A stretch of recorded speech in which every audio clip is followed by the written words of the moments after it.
நாகை நகராட்சியின் கீழ் நாகூர் தெருக்களின் அவலநிலை. நாகூர் தெருக்கள் எப்படி மோசமா இருக்கு அப்படின்னு சொல்லிட்டு பார்ப்போம்.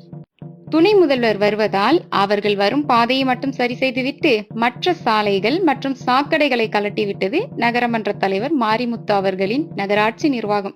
எத்தனை மனு கொடுத்தாலும் எதுவும் செய்யாமல் இப்போது தன்னை காப்பாற்றிக் கொள்ள மேக்கப் போடும் நாகை திமுக. இதெல்லாம் கூறினால் உடனே எதிர்க்கட்சி சதி என்று பூசிவிட்டு அடுத்த வேலையை பார்க்கிறது நாகை திமுக.